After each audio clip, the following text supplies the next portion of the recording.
The title of today's show is Taking Your Job Search to the Next Level with Social Networking.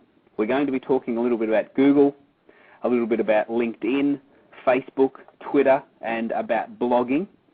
And we're going to give you a brief introduction about how that works and how this, more importantly, figures in your job search and how recruiters are now starting to source candidates from the online environment. Now, just a couple of statistics from studies that have been done. The first one, a careerbuilder.com survey, this was done in September 2008, so not so long ago, found that 1 in 5 employers use social networking sites to research job candidates. So in other words, if you apply and they're reviewing your application, they will actually go to Google or and other websites, of course, to research you as a potential candidate. Another statistic which is very interesting too, that 83% of recruiters are using search engines to research candidates. Now this is according to a 2007 survey completed by ExecuNet.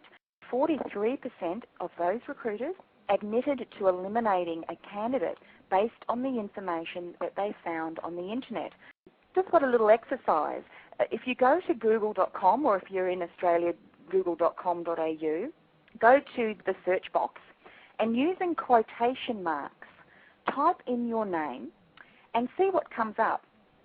What I want you to do once you've done that, you've got your name there, on the upper right-hand corner, you'll find the total number of responses that Google has returned of your name. The next step is to add up that total number of responses that you get on the first 3 pages. Go back and add up the number of responses that has come back that are not about you on those first 3 pages.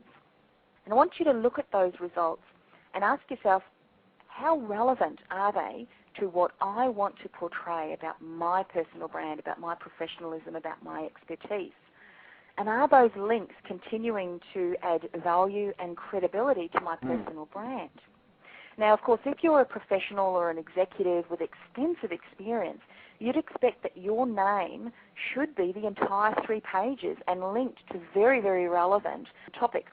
And if not, you need to then adapt some of the strategies that we're going to be talking about today to enable your name to come up high ranking to relevant links when you do that Google search. Now, that was a very brief adapted exercise taken from reachcommunications.com. Now, if you want to find the link to the full exercise, just contact me once we finish the show and I'll be happy to send that through. But it's a very, very enlightening exercise just to see that if a potential recruiter were to Google your name, what will they come up with?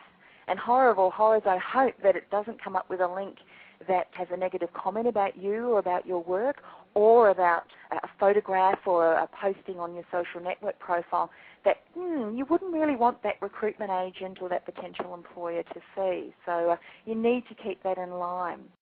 That's amazing. I found myself Googling myself while you were talking. I couldn't resist it. Anyway, so that's a very, very good exercise, because we know now, the stats are overwhelming, that recruiters are definitely sourcing potential staff online, and they're also checking up on potential candidates online. This is a definite thing that's happening. It's a phenomena that we need to be aware of. One of the reasons why we're sharing this with people is because once you do create or begin to create a profile, you're creating a buzz about your name. You're really consistently portraying yourself as an expert in your field. What happens then is, then rather than you hunting for the job, you become the hunted. And I say that in a very powerful and positive way, is that recruiters and key employers will see that you've got a really strong profile and therefore will approach you often.